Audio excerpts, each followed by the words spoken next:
just got back from Guardians of the Galaxy, and I have to say the movie was confusing. I hardly knew any of the characters, and it was a lot to digest in just 2 hours. Having said that, it was epic. There must be a comet getting ready to hit Earth. The apocalypse must be nigh. Dogs and cats living together. Because I'm admitting to you right here and now that I really liked this movie. A movie that contained a talking raccoon and a walking tree. That's just not supposed to happen. I gotta give it to Marvel. They went all out with this movie. They did Iron Man, Captain America, Thor, Hulk, Avengers.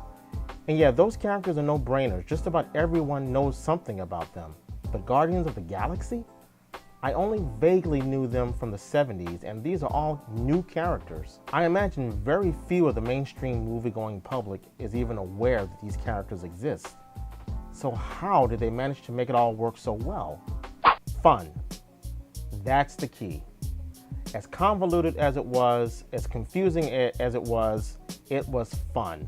All the main characters, both CGI and human, were fun to watch. It was a good script. It was relatively intelligent. There were a ton of characters in this thing, but the script juggled it all very effectively. The story actually made a little bit of sense. It was easy to piece together, although there were a lot of things about it that you had to try to keep up with. If you stopped and thought about it, the story did make sense. Humor. It made me laugh. Everyone had a line that made me laugh. People, the raccoon and the tree made me laugh.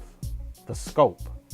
This is truly a game changer in that it does widen the Marvel Cinematic Universe to the nth degree.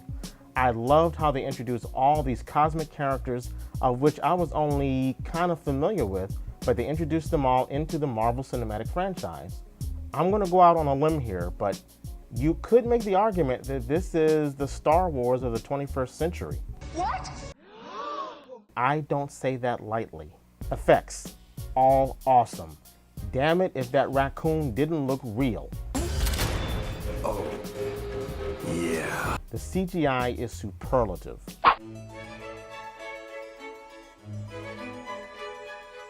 The soundtrack.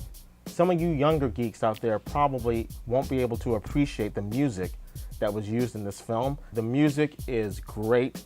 If you're of an older age group, which I probably am now, you will really appreciate the music that was used in it. It was totally counter to what we're seeing on screen. You had the Jackson 5, you had the 5 stair steps. Again, it's just another example of something working that shouldn't. This music shouldn't have worked, and it fit perfectly.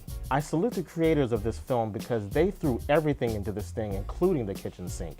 They've taken the Marvel Cinematic franchise cosmic, and I can't help but respect the fact that they gambled on an obscure comic book property and turned it into, dare I say it, one of the best Marvel movies yet.